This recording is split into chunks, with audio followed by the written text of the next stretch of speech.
నమస్తే అండి. నేను మీ భవానీ కుసుమని. నేను బాగున్నాను. మీరు బాగున్నారనుకుంటున్నాను. అందరం బాగుండాలని ఆ భగవంతుడిని వేడుకుంటూ, ఈరోజు ఒక చిన్న విషయం చెప్తున్నా.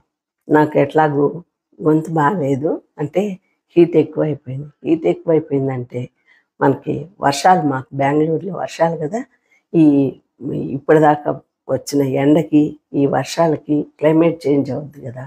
అప్పుడు మనకు కూడాను బాడీలో మార్పులొస్తాయి. అందువల్ల నాకు హీట్ అయింది. గొంతు కూడా కొంచెం రాసినట్టుగా ఉంది. కాబట్టి ఒక చిన్న మా విషయంతోటి మీ ముందుకొచ్చాను. ఆ విషయం చెప్పేసి సరిపెట్టుకుంటాను. ఇప్పుడు మనం దాహం వేసిందనుకోండి, ఏటికి పోయి అంటే చెరువుకి పోయి నీళ్ళు తెచ్చుకోవాలి.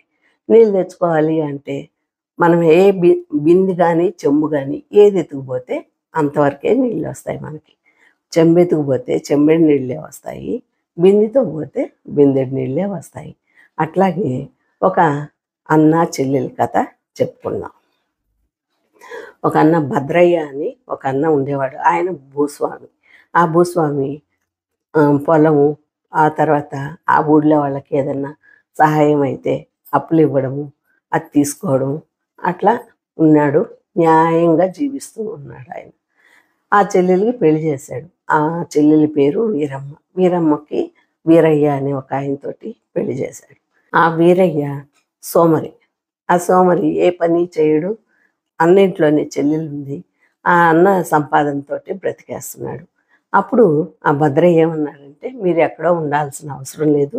నా చెల్లి నువ్వు ఇద్దరు మా ఇంట్లోనే ఉండండి. నాకు లెక్కలు రాసి పెట్టు, నీకు ఇంతని జీతం ఇస్తాను నెల నెల అని చెప్పాడు. సరే అని వాళ్ళ ఇంట్లోనే ఉండిపోయారు. ఉండి ఆయన లెక్కలు రాస్తూ ఉన్నాడు. ఆ తర్వాత జరిగిపోతుంది. కొన్నాళ్ళకి అతనికి ఆ భద్రయ్య ఆస్తి మీద కన్నుబడింది.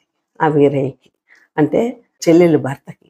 భార్యతో చెప్పాడు, నాకు మీ అన్నకి ఇంత ఆస్తి ఉంది కదా, ఈ ఆస్తిని అంతా మనమే తీసుకోవాలని ఆశగా ఉందంటే ఎలా తీసుకుంటావు అని అన్నది ఆ చెల్లి. భర్తకు తగ్గ భార్య అనమాట ఆమె కూడా. అడిగితే ఏం లేదు, మనం తీసుకోవాలనుకుంటే ఆయన్నే తొలగిస్తే సరిపోద్ది అని అంటే, ఎలా తొలగిస్తామంటే, ఏముంది చంపేద్దాం, ఆస్తంతా మనకే వచ్చేస్తుంది అన్నాడు. అంటే ఇప్పుడు కాలంలో జరిగేది అదే కదా.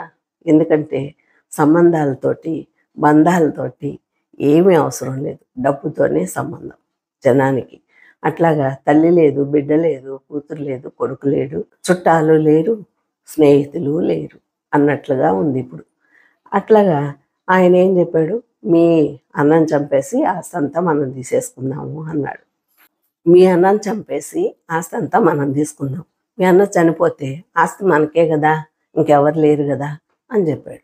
చెప్తే ఆమె, నేను చేయలేనా పని, నా తోడబుట్టినోడు కదా, నా మనసు అంగీకరించడం లేదంటే, నువ్వేం చేయబడలేదు, ఎవరికి చెప్పకుండా ఉండు, నేనే చేస్తాను అన్నాడు.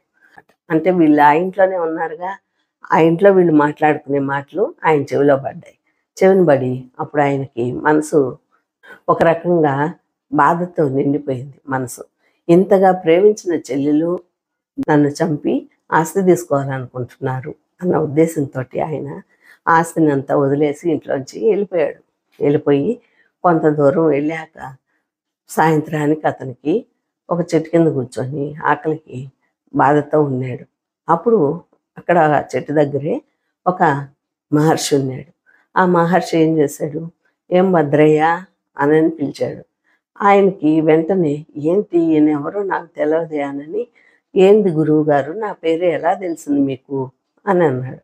అంటే నాకు అన్నీ తెలుసులే, నీకు ఆకలి అవుతుంది కదా అని అంటే, అవును అని చెప్పాడు ఆయన. చెప్తే, ఇదిగో ఈ కర్ర తీసుకో, నీకు ఆకలైనప్పుడల్లా నేల మీద తట్టు, ఆ తట్టినప్పుడు నీకు అన్నం వస్తుంది, అంటే భోజనం వస్తుంది, నీకు కావాల్సిన భోజనం వస్తుంది, ఆ భోజనంతో కాలం గడుపుకో అని చెప్పాడు ఆయన. అంటే మనం ఏం చేసినా భోజనం కోసమే కదా, తిండి కోసమే కదా, తిండి బట్ట వీటి కోసమే కదా. కాబట్టి ఆయనకి ఏ ఆశ లేదు. ఆ మహర్షి ఏమన్నాడు, నువ్వు తెలుసు, నీ నీ మనస్తత్వము తెలుసు, కాబట్టి నీకు ఈ కర్ర ఇస్తున్నాను, ఈ కర్ర నేల మీద తట్టు, ఆ తట్టినప్పుడు నీకు భోజనం వస్తుంది, అది తిని హాయిగా ఉండు సంతోషంగా అని చెప్పి వెళ్ళిపోయాడు. ఆ తర్వాత అతను కర్రని నేల మీద కొట్టి భోజనం వచ్చాక తిన్నాడు. మంచి భోజనం వచ్చింది. అది తిన్నాడు. తినేసి ఆ చెట్టు కిందే పడుకొని నిద్రపోయాడు. నిద్రపోయిన తర్వాత కాసేపటికి ఒక పాము వచ్చింది అక్కడికి. పాము వచ్చి ఆయన్ని కరవబోయింది. ఆ దారిన పోతూ పోతూ రంగయ్య అనే అబ్బాయి ఆ పాముని చూశాడు. ఆయన్ని చంపేస్తుందేమో అన్న ఉద్దేశంతో తోక పట్టుకుని అవతలకి విసిరేశాడు. విసిరేశాక ఆ భద్రయ్య మేల్కొని, ఏమైంది నాయన, ఏం జరిగింది అని అంటే, మిమ్మల్ని కరవడానికి ఒక పాము వచ్చింది, ఆ పాముని పడేశాను అవతల అని చెప్పి అంటాడు. ఇంత మంచి మనసు ఉంది నీకు ఈ వయసులోనే, ఎక్కడికి వెళ్తున్నావు ఏంటి అని ఆయన్ని రంగయ్యని అడిగాడు ఈ భద్రయ్య.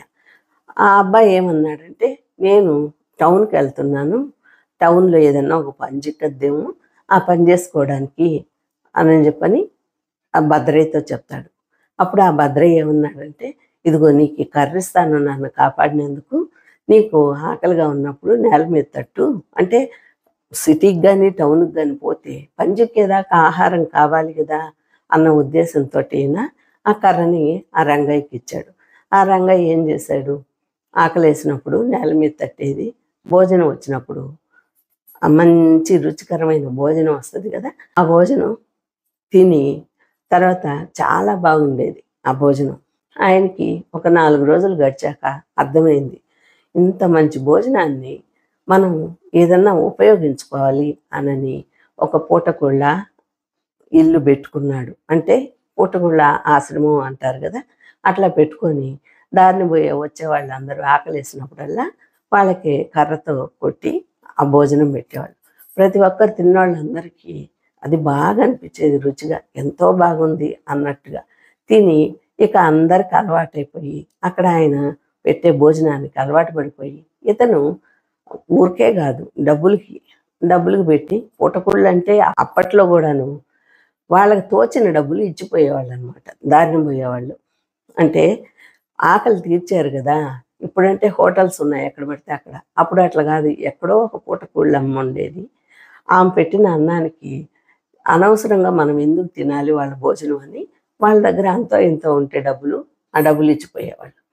ఇతను ఏం చేశాడు, బిజినెస్గా మార్చుకొని ఈ భోజనాన్ని వాళ్ళకి అమ్మి ఆ డబ్బులు తీసుకొని గొప్పవాడయ్యాడు.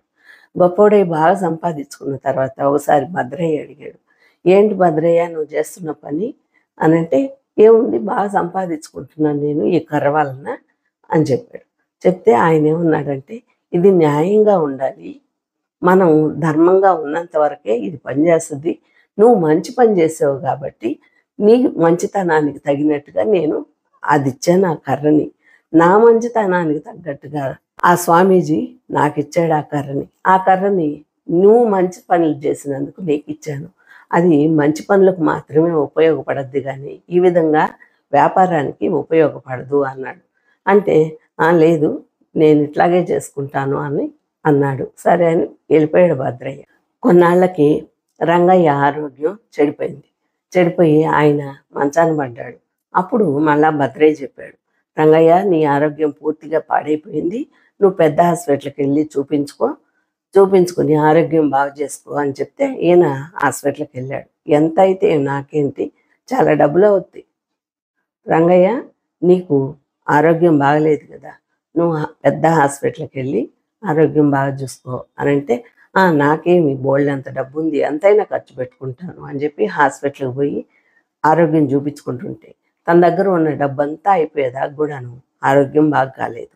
ఆ తర్వాత పూర్తిగా మొదటికి వచ్చాక మళ్ళా అదే పని కర్రతో చేస్తుంటే భద్రయ్య చెప్పాడు, నువ్వు చేసుకున్న పుణ్యం అంతా పోయింది, ఇక ఆ కర్ర వలన నీకేమీ లాభం లేదు, కాబట్టి కష్టపడి పని చేసుకుంటేనే నీకు ఆ డబ్బులు వస్తాయి, ఆరోగ్యము బాగుంటుంది, నీ కష్టానికి తగ్గట్టే నీ ఆరోగ్యం కూడా బాగుంటుంది, కాబట్టి పని చేయకుండా అల్పంగా వచ్చింది ఏదీ పనికిరాదు, అందుకని నేను పని చేసుకుని బ్రతుకు అంటే ఈయన మాట పట్టించుకోకుండా గర్వంతో ఆ నేలకేసి కర్రని కొట్టాడు. రాలేదు, కోపంతో కర్రని ఎక్కువగా బాధేసరికి నేల మీద ఆ కర్ర కాస్త విరిగిపోయి ముక్కలైపోయింది.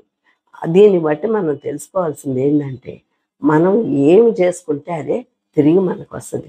మనం మంచి పనులు చేసినంత కాలము మనకు మంచి ఎక్కడో ఒక దగ్గర దానికి తగ్గట్టు పుట్టే ఉంటుంది. ఇప్పుడు మనం చూడండి, మనం ఒకరికి పెట్టిన ఆమ్, భోజనం కానీ నీళ్ళు కానీ ఏదైనా సరే హెల్ప్ చేసామంటే వాళ్ళే వచ్చి మనకి హెల్ప్ చేయాలని లేదు, ఇంకొకరి రూపంలో వచ్చి మనకి హెల్ప్ చేస్తారు. మంచి వాళ్ళకి మంచి వాళ్ళు ఎక్కడైనా ఉంటారు.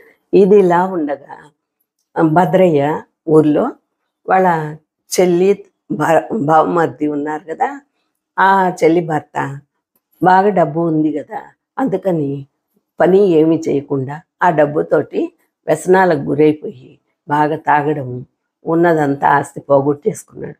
అంతా అయిపోయి ఇక 2 ఎకరాలు మిగిలింది. అప్పుడు కానీ కళ్ళు తెరుచుకోలేదు. భార్యతో చెప్పాడు, అయ్యో మీ అన్న ఎంత ఆస్తి ఇచ్చిపోయాడు, అంతా వృధాగా ఖర్చు పెట్టేశాను అని బాధపడితే ఆ భార్య కూడా తిట్టి, ఇట్లా చేసావు నువ్వు అని, ఆ ఉన్న 2 ఎకరాలన్నా పని చేసుకొని నీతిగా బ్రతికితే అదన్నా మిగులుతుంది అని భార్య చెప్పింది. దీనివలన ఏంటంటే కూర్చొని తింటే కొండలైనా కరిగిపోతాయి, మన కష్టమే మనకి ఫలితాన్ని ఇస్తుంది అన్న విషయంతో ఈ కథని మీకు చెప్పాను. ఎంతమందికి మీకు ఈ కథ నచ్చి ఉంటే వీలైతే షేర్ చేసి మీ పిల్లలకు చెప్పండి. మీకు నచ్చితే ఒక లైక్ చేయండి, కామెంట్ పెట్టండి. మళ్ళా ఒక వీడియోతో మీ ముందుకు వస్తాను.